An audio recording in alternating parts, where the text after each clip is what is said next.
Mm-hmm. And this is why Okay. Jesus, when he said, when he come back, you see now Jesus is speaking about love, right? Yeah. But Jesus in the second coming, there's no love no more. Why? Because it's time to collect. It's time to collect. Everybody have to pay for his crimes. It's time for justice. So I let you go, I let you live, own slaves, rape, kill, whatever you want to do. You want to be good, you want to be bad, it's up to you. But when Jesus come, he come with the glory of his, in the cloud, with the glory, his glory and his angels. And then Jesus, he will say, bring them and slay them. You know that, right? Yeah. Okay. So what happened here? Are you going to say to me now, Jesus, what happened to him? Like maybe he took some vitamin, he became suddenly a warrior of war, you know? No, I see your point. Okay, that makes sense. Yeah. Okay. So bring them and slay them. And slay them. Why? Because now it is not the same as Jesus who came to them before. This is the Lord. He's coming with the glory now. Before he came as a humble man. Before he accepted to be in the cross. Before he accepted to be crucified, to be humiliated, to be called names. But now the story is different. Your time is up. You know, we gave you a chance. We gave you a chance. And, you know, that's it. This is judgment day. So the same Jesus who said, love your enemy, now he don't love them, those people who they are sinners. The same Jesus who loved the sinners. He said, I came for the sick, not for the healthy. Right? Yep. He did Jesus say gave that. an example. He says, if you have 100 or 1,000 sheep and one of them is lost, which one, what you do? You go after the one is lost. So Jesus is willing to leave the 1,000 and go after one to save. But Jesus in the second coming, he will not do that. It is going to be the opposite. The lost will be sent to hellfire. They will be slaughtered. They will be punished, severe punishment. And those who they were following him, those slaves who obey Jesus, those slaves who obey their masters, but the master will not go to heaven. You see? So the kingdom of Jesus is for those, this is why Jesus said, bless those who spread peace. Yeah. Okay? So the blessing will come to you when? Is it now? No. Here we go, they slave you. You are a slave. You are, you know, Christians. How many Christians the Muslims they slave? How many Jews? How many Christians the Muslims they enslave? You know? So, so based in the Bible, this is why you see when the Muslims they occupy Christian countries in the Middle East, Christian they did not make revolution. Why? Because that will make a bloodshed. Otherwise, everybody can kill. And they were the majority. As an example, 4,000 Muslims, they went to Egypt. And Egypt at that time, according to history, there were 4 million. Yeah. Okay, well, the 4 million Christian, they can eat them alive. Right? The church leaders, they refuse anyone to do any revolution. And actually, if one of the Coptic people try to resist, the church go against him. This is why the Muslims were able to take over and stay. Because the Christianity, the Christians, they are always worried about disobeying God and not to be true Christians. Which one is important for them? Earthly kingdom or heavenly salvation? So in order to understand Christianity, you have to understand what Jesus did and why the Christians, they did not, you know, make revolutions against Muslims. Until now, you go to any Islamic countries, you see Christians are the only one are trusted. They never betray anyone. They never betray a king, a Muslim king. They don't step you on your back. The one who step in the back is Muslims. Who is the one who killed the caliphate? Muslims. Who is the one? Who is the one who killed the grandsons of Muhammad? Muslims, right? Yeah, this is true. At that time, those you know, like the grandsons of Muhammad, they don't have guards and they don't have etc. Well, a Christian who want to seek revenge, he can go and put a dagger in the heart of his daughter. He can. Okay, so but they did not. I think your explanation makes sense about the Bible. So let's just focus on Islam, if that's okay. All right. Okay, so the Prophet and Islam. What's your main problems? First of all, is he a prophet? You just, Yaqub, I respect you. You're a nice person, but Yeah. sometimes I cannot hold myself from being rude. It's okay if I'm being rude with you. Do you allow me? I Can guess I so. use the word stupid? Please, let me use it. This is stupid because how in the world you say to me what the problem with the prophet? Shouldn't he be a prophet first? I mean, Okay, the guy, why is he not a prophet? he come to us and he said the sun set in murky water. Here we go, he made a prophecy. How that make him a prophet? I mean, this problem with this guy, Muhammad, he cannot keep his mouth shut, and the more he talk, the more he made poo-poo. And the Jews, they came to him and they asked him, tell us about Zulqarnain. The guy, he took the trap. And they made him believe that Zulqarnain is a prophet. That's why he started talking about him as if he's sent by God. But Zulqarnain, Alexander the Great, is a bisexual. This guy is sick. He sleep with men, and men sleep with him, and he sleep with women too. So how in the world this person became a prophet of Allah, and Allah sent him, and Allah gave him victory, and then he keep going until he found where the sun set. Where the sun set, Yaqub? Can you tell me? Where the sun sets? Yeah, where the sun set. Here we go. It says here, حتى إذا بلغ مغرب الشمس, until he arrived to the place where the sun set. Where is that?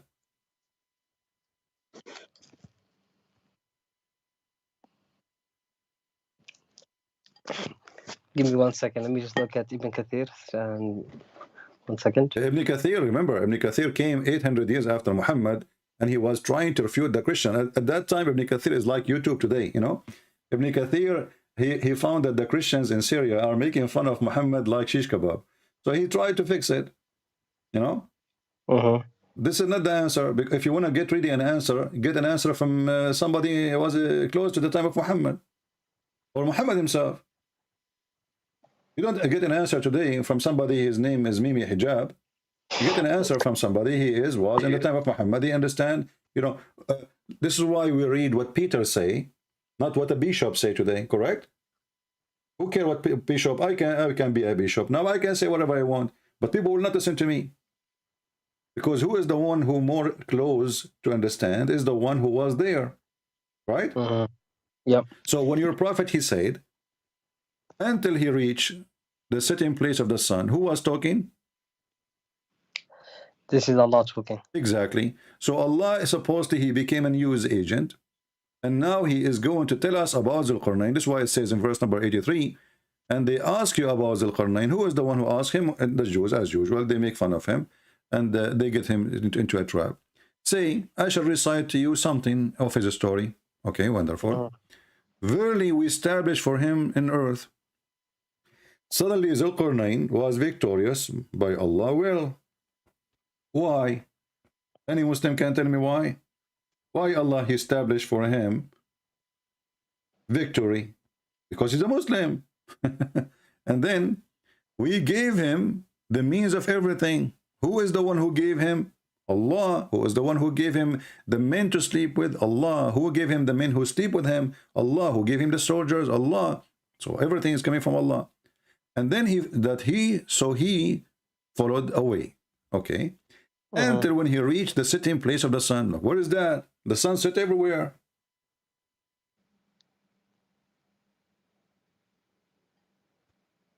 What do you mean until he reached the sitting place of the sun? Because simply, Muhammad the Fool, there's a story written by a guy, his name is, he have your name actually, his name is Yaqub.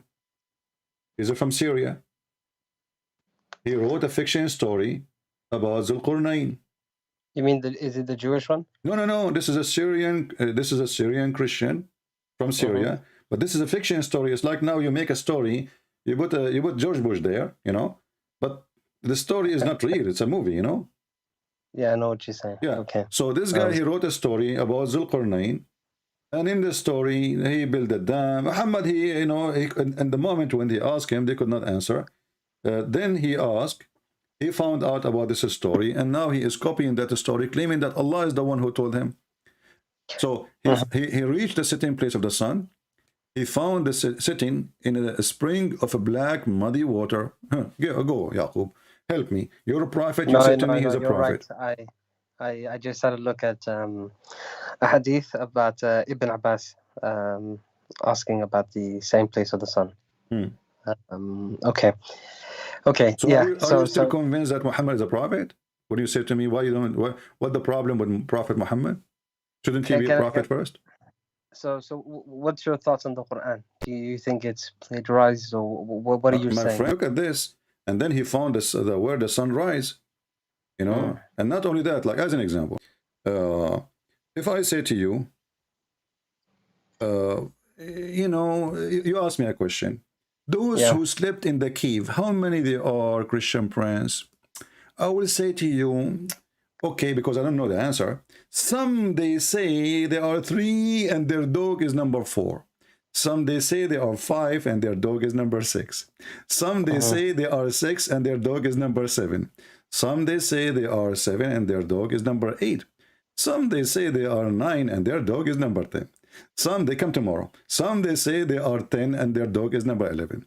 Some they say they are 11 and their dog is number 12. But shouldn't you tell us how many they are? We got it. We got it. Some they say, some they say, some they say. What do you say? The answer is Allah knows best. Like, what the heck? And not only that, to make it more bigger poo-poo, he says, few people know the answer. Like, what is the answer? Read it, chapter 18, verse number 22. No, I can see that, but you see here, the point of the message is that the number is irrelevant. No, my friend, no. The question is, no. You see, why the number is irrelevant? If you are, but then you are mentioning it. Why you are saying some they say 2 or 3 or 4 and their dogs? And secondly, what kind of Arabic this Arabic is? The Muslim, they say the Quran Arabic is perfect. I never heard of somebody saying they are 3 and their dog is the 4th. This is false. In Arabic, you don't say that, even in English, because dog is not a human. For the dog to be number 4, he have to be the same kind of the previous 3. Correct? It's just like saying, for example, my family and including your dog as part of the family. No, you can see, but you don't say we are, you know, you don't say, and we are 3. Like, let's say you and your wife and your son, and the dog is number 4. That's not this is language. This is false, because the dog is not number 4, for he is number 1 between dogs.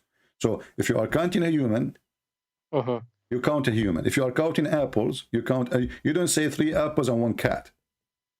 No, but the point is, the moral of this, what the verse here is telling you very clearly is. What is the moral? Hey, I'm listening. What is the moral? I will.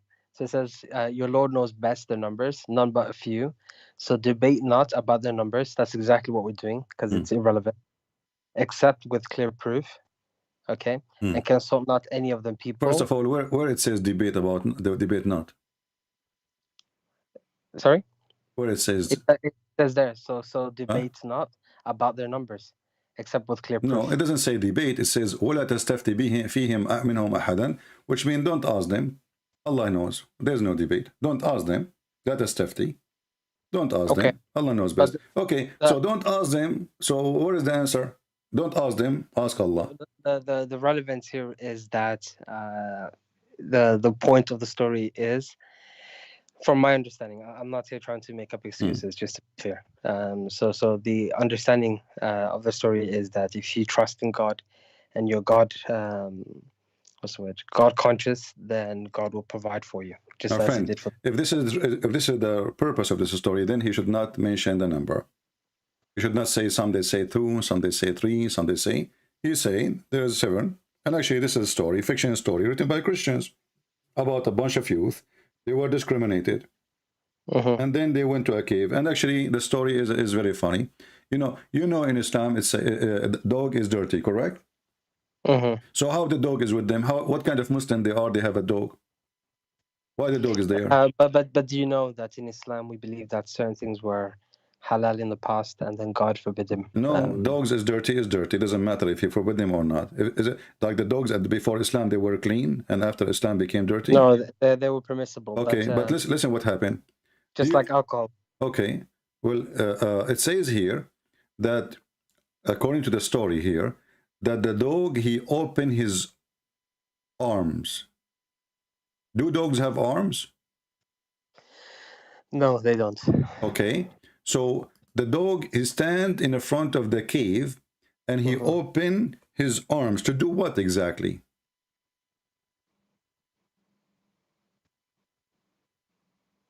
Yeah. Okay. No, I will tell you what, to guard them, correct? Okay, but this is an army. I mean, an army following those people, and the dog will stop the army? No, it will alert them. Huh? You know, it will alert them. But if he alert them, he will alert the army too. Yes, but it gives them opportunity to run away. They are inside the cave. They can't run away.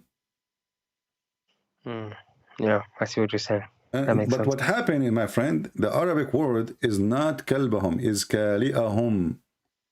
Kali'ahum. They're a provider. This is an angel. An angel in the Aramaic story, there's an angel. He opened his arms to blockade the cave. Angel can protect them. Doesn't matter how big the army is. Do we agree? Yep. So here it says kali'ahum, not kalbahum. Kali'ahum mean their provider, their protector, and that is an angel. The one who wrote the story, obviously, is written in Aramaic. He got confused. He thought that this is kalbahum. And actually, even some Islamic interpretation, let me see if I can find some for you, says this is the same. It was kali'ahum, not kalbahum.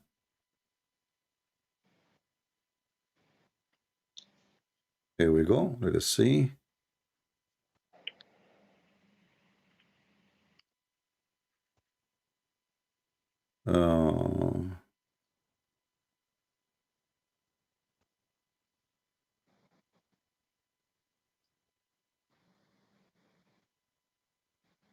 If you go to different verse, let me show you here. You know, Muslim, by the way, they are the last one to know their books as usual, but this is nothing new. If you go to this verse, yeah, this is true. Wait, why would you say that? Because each time I speak to a Muslim, I say, never heard this before. Okay. Chapter 21, verse number 42. What is the Arabic word here? Sorry, are you sharing it on YouTube or? No, this is in the Quran. Chapter 21, verse number 42. Do you know how to read it? Sorry, are you sharing your screen or not? Yeah, I'm showing your screen. Yeah. Okay, I can't see it yet. Give me a second. In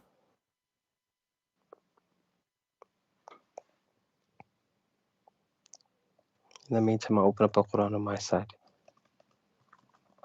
So you said it was 21? Chapter 21, verse number 42.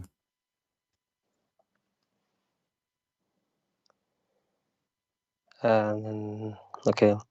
Tell them, O Muhammad, who protects you during the night or the day from the most compassionate Lord. Okay, what is the word? What is the word protect you here? The same word we're talking about. Look at it. This is the Arabic word. So this word became a dog. I mean, what a funny religion.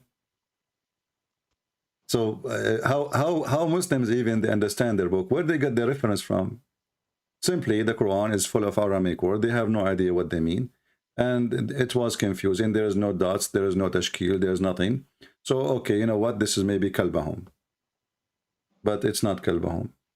It's their provider, their protector.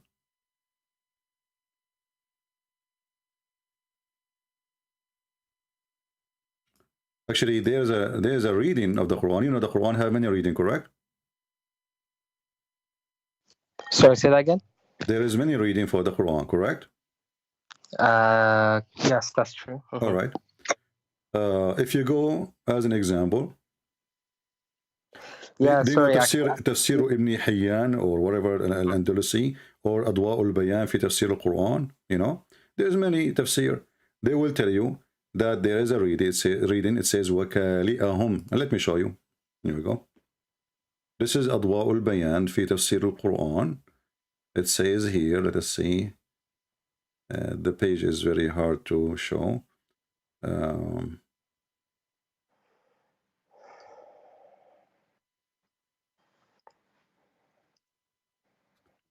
Okay, let's show you here. This is Tafsir Ibn Hayyan. It says, وكلبهم باسط ذراعيه بالوسيط وقراءة وكالئهم باسط ذراعيه. So there is different reading for the Quran. Which one? It says كالئهم, not كلبهم. There's a huge difference between their dog and their provider or their protector, which is the angel. So the angel, he opened his arms. That makes sense. He had opened his wings to protect them. He's an angel, and he is standing firm to protect them if in case of the army is coming, not a dog. The dog, actually, they should hide the dog because the dog will bark. And if he barks, the army will hear. You know, they are in a cave. They can watch from the small hole of the cave. You do not need a dog to arm them, you know, but if they have the dog barking, maybe even he will chase the soldiers. Hey, I'm here. You know, so the dog is not useful now. But the truth is that this is Kaliyahum. And this is one of the things too about Muhammad. What kind of God he sent him 7 reading? What do you think about this? You claim that your prophet is a prophet. Did Allah send Musa's? You Muslim, you claim Musa's is a Muslim, right? Okay, did Allah send 7 Torahs to Musa's? No. Okay, why? Why he did not send 7 Torahs to Musa's, but he sent 7 Quran to Muhammad? Yeah, this is a good question. Yeah. No, your prophet explained. He says, my people are not capable. Is that correct? No, I know this reference, but I mean, it's a good question because that doesn't make sense. You know what I mean? Yeah, but it doesn't make sense. That means you don't agree Muhammad is a prophet. No, I didn't say that. Well, you just said it doesn't make sense. Right? And do you know what happened now if we believe that Muhammad, he received Quran in 7 Quran? Think with me. I'm showing you the hadith in front of you. I'm showing you the hadith. Sorry, let me just read it. The Prophet was present at the pool of Bani Qifr. Jibreel came to him and said, oh, sorry. You're changing it? Yeah, because there's many. You know, I just opened the one have more full story. Some of them, they are very short. Some of them, they give more details. Yeah, okay, let's stick with the short one then. No problem. Yeah, go read this one. It's on the screen. Yeah, you're still moving it? I think there's a delay. Yeah. Allah has commanded you to recite to your people the Quran in one dialect. Upon this, he said, I ask from Allah pardon and forgiveness. My people are not capable of doing it. He then came for a second time and said, Allah has commanded you that you should recite the Quran to your people in 2 dialects. Upon this, he again said, I seek pardon and forgiveness from Allah. My people will not be able to do so. He came for the 3rd time and said, Allah has commanded you to recite the Quran in 3 dialects. Can you scroll down a bit, sorry?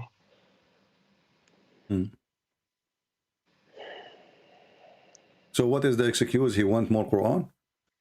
Yeah, no. The excuse here is that the people are not capable, correct? Capable. Okay. Yeah. Capable mean what? What do you think? Quran? Quran is a language, correct? Quran is a language, yes. Language. Okay, it's a words. So people are not capable of what? Obviously understanding, correct? Okay. So how the Muslims, they say that the Quran is perfectly made by Allah. And Allah is the best author. And who can make Quran like this Quran, the Quran say? And then we find that I need to write my book, rewrite my book 7 times in order for Abdul to understand what I'm saying. I have many books. Imagine I need to write my book, as an example, Deception of Allah. I wrote it first time, people don't understand. Then I wrote it second time, in different way. Still people don't understand. People say to me, Christian Prince, your book is really horrible. We can't understand what you're saying. So I read it 3rd time, and then still didn't understand. Habibi, Christian Prince, Habibi, your book is, we cannot understand, Habibi. So Christian Prince, he write it 4th time. Is it okay 4th time? No, Habibi, we don't understand, Habibi. Okay, 5th time? No, we don't understand. 6th time? No. 7th time? So Allah, he had to rewrite his book 7 times. in order to make his words clear. That is the worst author ever in history.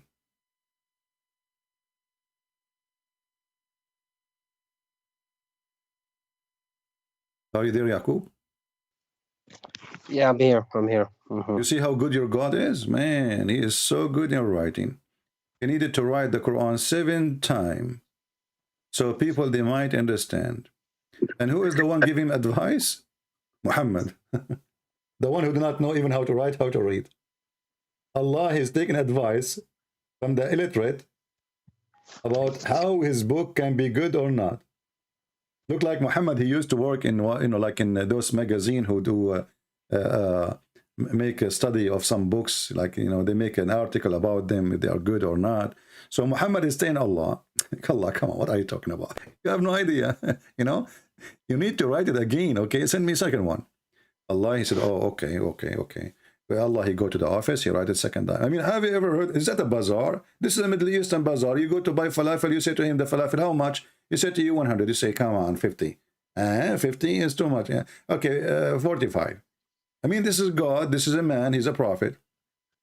How come Jesus did not receive the Injil 7 times and his people don't understand? That's mean either the Muslims are so stupid and the Christians are so smart, or the whole story is a fabrication. And what kind of God, he cannot write his book to make it clear from the first time?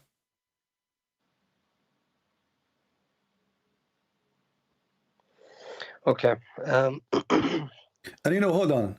If I ask you right now, are you don't the Muslim claim now that the Quran is so clear, and most of them, they use the Quran of Hafs? Yes, we use the Quran of Hafs. Okay, so Muhammad was a liar here, because if the Muslim, they claim that the Quran of Hafs is perfect and we understand it very well, so why Muhammad keep asking for more Quran and my people are not capable? Imagine a person who speaks Arabic is born in the Middle East, not a foreigner.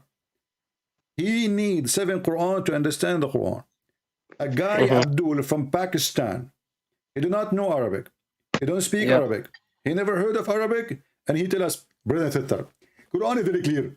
And you read the Quran, you understand it very well. Because Allah, he opened your chest. Like, what the heck? But the Prophet himself, he said that nobody understands the Quran. Even the Quran say itself that there is a part of the Quran, nobody knows what it means, save Allah. So what the point of rewriting the book 7 times and still we do not understand what he's saying? Okay, yeah, I see what you're saying. It's a very strong point. Very strong point. Yeah, but so very strong point. But are you still a strong Muslim? So okay. Right. The Quran says that ask the Prophet to consult with the Christians and Jews about many things, right? No, not consult. No, not consult. To verify. So. No, my friend. The verse says, "In kunta fi shakkin," correct? Okay, what shak mean? Doubt. Exactly. There's a huge difference between consult and if you have a doubt, go and ask the Christian. So the one who confirmed that this is from God or not is the Christians. Okay, so let me ask you then this then. So what does Christians think of the Prophet? They rejected him right away. This is why he decided to kill them. No, you know the answer. They rejected him. So, and why a prophet, he have a doubt about what was revealed to him? What kind of a prophet? If the prophet himself, he is not sure. Have you ever heard of such a thing? Like the prophet who bring me a religion, he himself is not sure. And then he is God. He said to him, listen, there's a guy in YouTube. His name is Christian Prince. You call him in Skype and ask him if what revealed to you is from God. This is here you see the stupidity of the author of the Quran. Why? Because if the Christian already rejecting Muhammad, why he is asking Muhammad, and he is actually labeling Muhammad that he is a person who have adopted, and the Muslim, they try to fix it. They say, it doesn't say he have adopted. It doesn't say. It says if he have. No, our friend, Allah, he knew. Allah, he don't speak for no reason. Allah is God, supposedly, correct? So why he will say to him, if you have a doubt about what we revealed, if the guy he don't have, you know, I mean, if proving to me that this God is not God, because if I am God, the word if is not in my dictionary. What if? If what? Okay, but look, when he went and spoke to the Christians and the Jews, They laugh at him. They laugh at him. And do you have evidence for that? Sure, you know, the Quran is full of evidence. You know, thanks to Allah, you know, who wrote the book 7 times. You know. Oh yeah, okay, I see what you're saying. Yeah, and you know, when a Muslim he says to me, "Do you have evidence?" I find myself really, I cannot stop myself from laughing, because the Quran says the Christians are lost, the Jews are cursed, and then the Quran says, if you want to confirm what revealed to you, go to the Christians.